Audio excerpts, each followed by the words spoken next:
Sup, it's Hallie. Welcome back to True Literature Club. When we last left off, Yuri told us about a thing.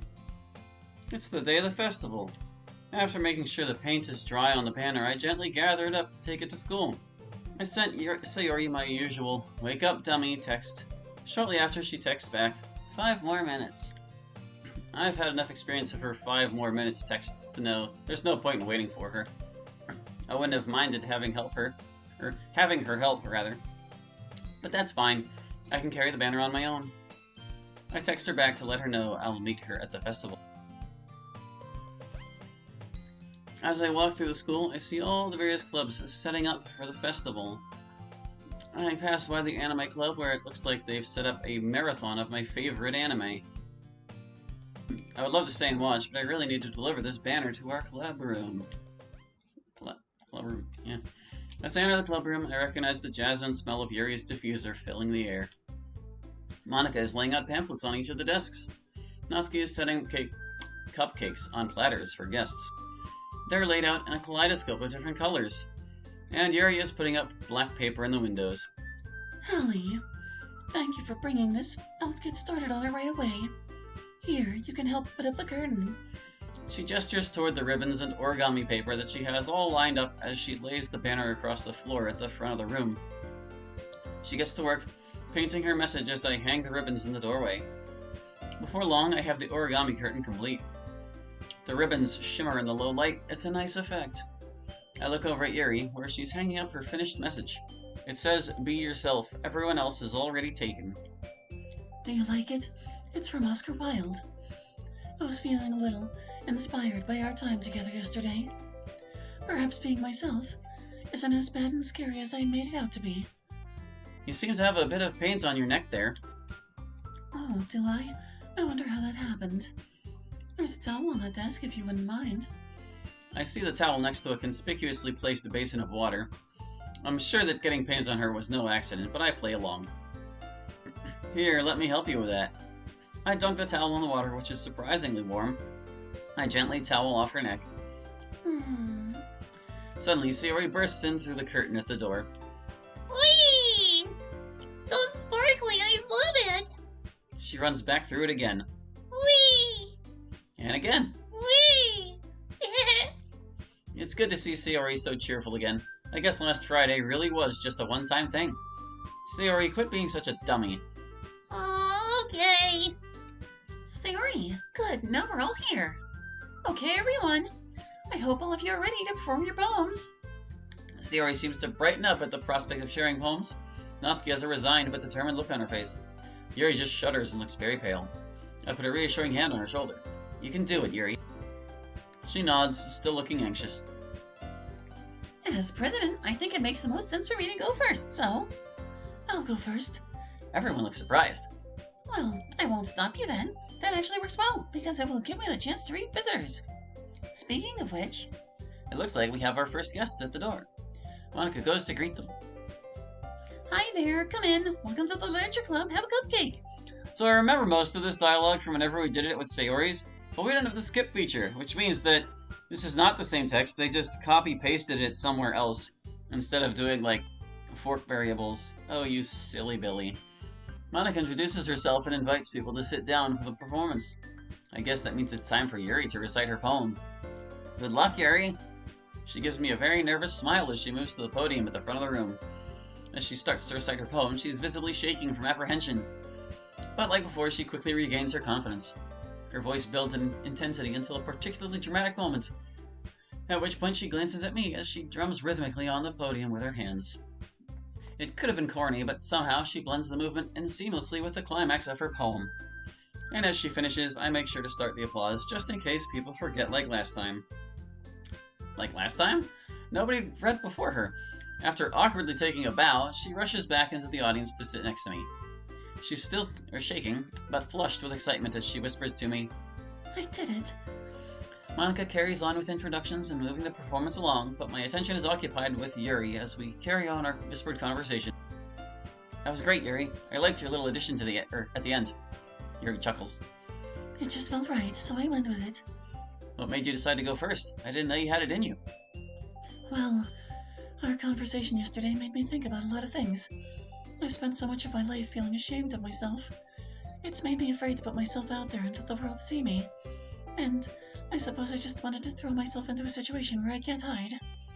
To prove to myself that I can do it and survive. It was scary, but it was so exhilarating.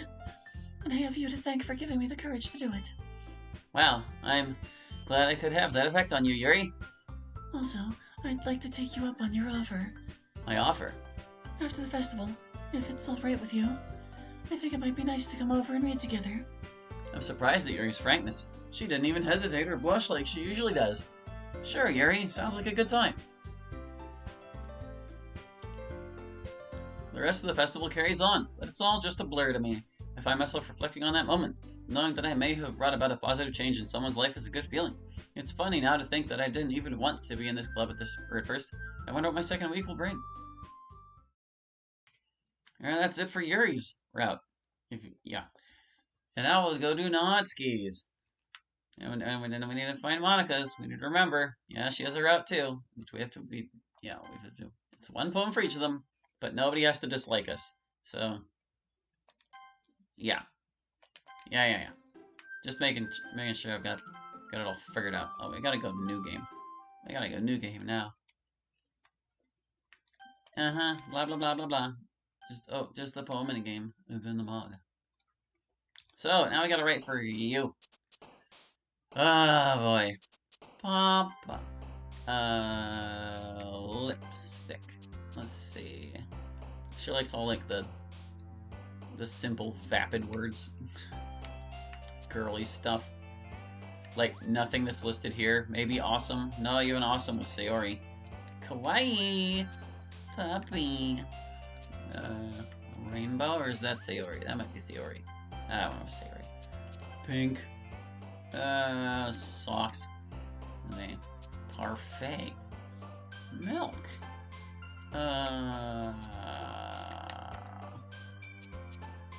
Probably cheeks. Yeah, there she goes. Nibble. Jump.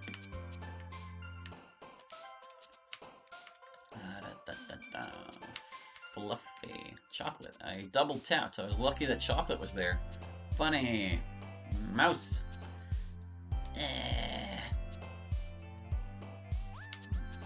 Skirt.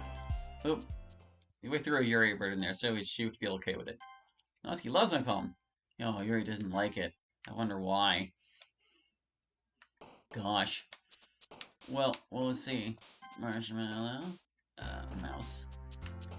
I reckon whenever I'm going for Monica's route, I should probably do Natsuki's poem last, and probably Sayori's poem first. Because with Sayori, you can make it like a decent mix of things. Dang it, I double tapped again. Like, you can pretty easily write a Sayori poem that also appeals to Natsuki and Yuri, and that will make them less likely to be unwilling to share later. That's what I'm thinking. I'm pretty sure none of... Oh, no, that skipping was Natsuki. Okay. She gets jump and jumpy. Oh, or should I write a Yuri poem last, since it's hard to write a Yuri poem that Natsuki won't despise? I don't know. I'm pretty sure it takes, like, 2 poems in a row that they really hate for them to, like, stop sharing with you, so... Maybe it'll be fine. Maybe it'll be fine. We'll get there. Shiny. Promise. Oopsies. Kitty. Pop. More words for Natsuki. Chocolate. Boop. And poof. There we go. Sayori thought it was all alright. Bet Yuri hated it. Natsuki loves it. Yeah. Yuri is so upset she doesn't want to show you her poem. Yeah, see? Twice in a row, they're like, nah. Nah, you're just full of it, MC. You're not taking this club seriously. Email. I can never remember if Feather is Sayori or Natsuki, so we're gonna find out. Oh, it's Sayori. Feather is Sayori. Sticky. And I'm pretty sure Hop is Sayori too. No, she's got all the jumps. If it's about jumping, Natsuki's on it. Let's see.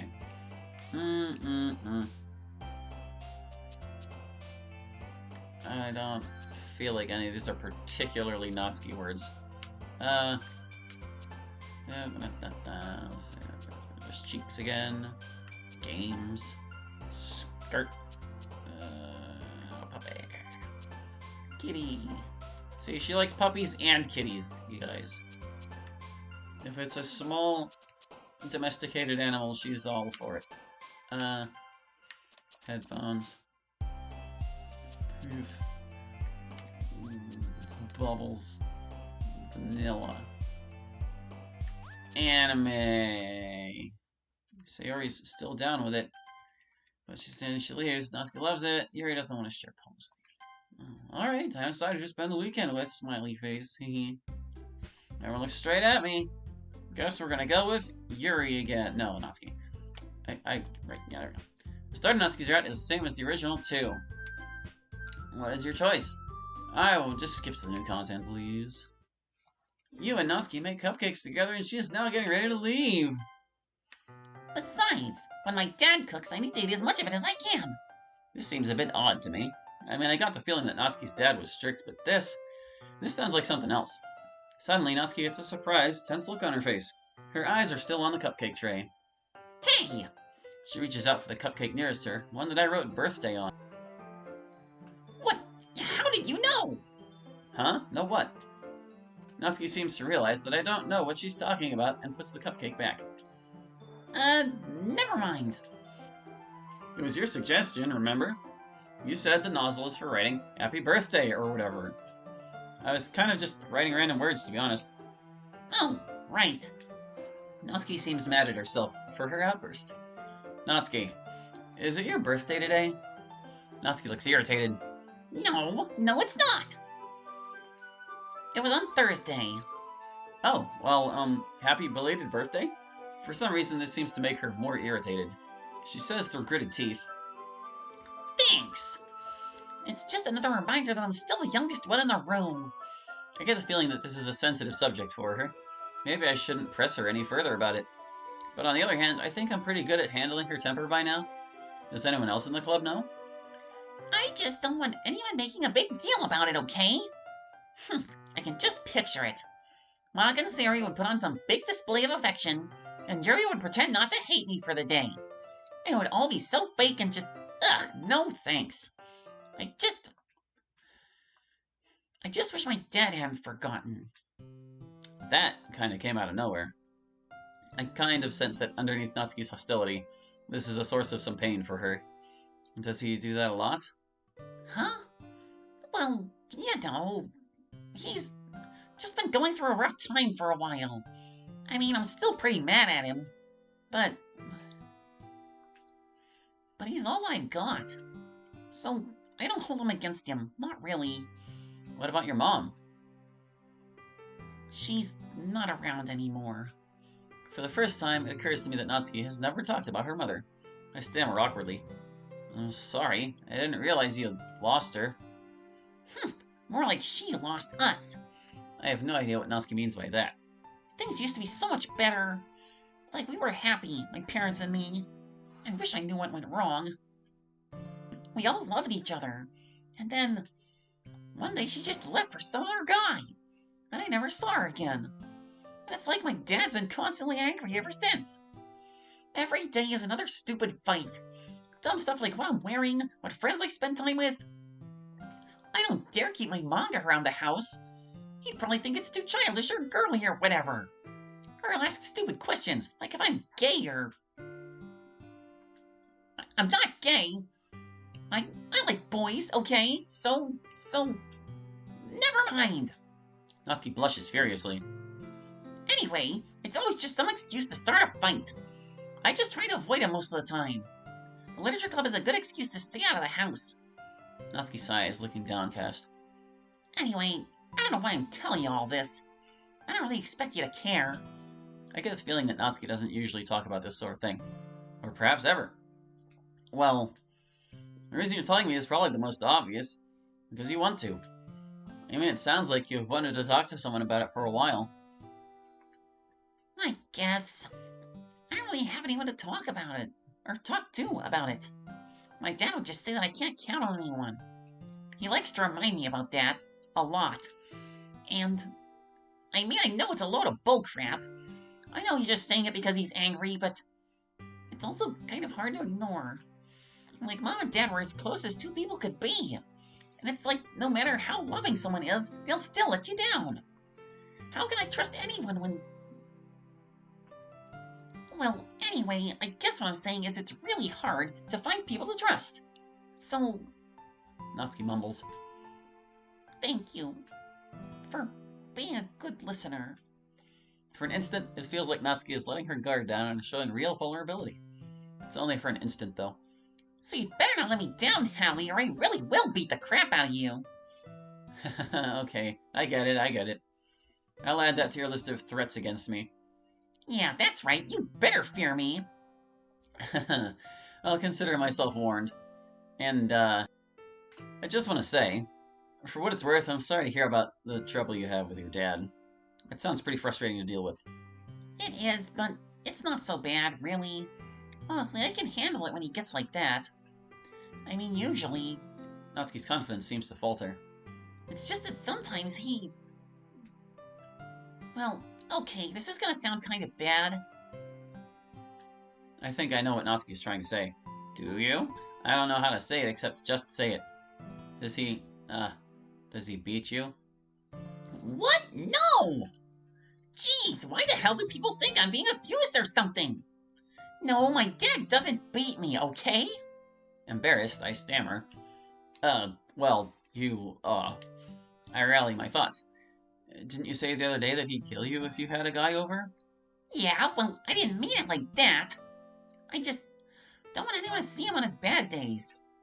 Because on his worst days, he gets really sad. Like, he just sort of shuts down. I can't reach him when he gets like that. It's like he lives in his own head. Kind of like what Yuri does, now I think about it. Only with him, he just stops being able to function. He forgets to eat. He forgets to feed me. It makes it really important to catch him on good days like today, when I can count on him for a meal. I think, despite everything, he still misses Mom. Okay, so before you weren't capitalizing them, and now you are. Consistency, my dude. Consistency. Just either capitalize them or don't capitalize them. Either is acceptable. Just be consistent. And in some ways, Natsuki seems unable to make eye contact, but I can see tears forming in her eyes. It's worse seeing him like that than on any of his more angry days. Angrier days. This is a lot more emotion than I'm used to seeing from Natsuki. I'm not sure how to respond. If he isn't feeding her, that doesn't sound pretty bad. Or, no, that does sound pretty bad. Good God, what am I reading? I hesitantly put my hand on her shoulder in what I hope is a reassuring way. I'm mildly surprised when she doesn't resist or pull away. Is that what happened on your birthday? Still avoiding my gaze, Natsuki nods. That sort of thing. It's kind of why I got into baking. I mean, I kind of figured I should learn how to look after myself. You know, since I can't always count on him to do it. Well, you have to eat. And, Natsuki, he said before that he isn't abusing you. But if he isn't feeding you, isn't that kind of abuse? Suddenly, Natsuki roughly pushes my hand away. When she speaks, there's a coldness I've never heard before. This is why I never talk about this. You think you're the first person to tell me he's abusing me? Are you gonna tell me I should report him, huh? Well, no, I mean, And if I get taken away from him, what then? I'll just be someone else who abandoned him. I'm not doing that to him. I mean, he's a pain in the butt, but he's still my dad. I still care about him. I don't really expect you to understand. I thought I was used to Natsuki's temper. This feels like something else. There's a fierceness to her, like she would very much like to kill anyone who defies her. I didn't expect her to get so defensive of someone that she's supposedly mad at.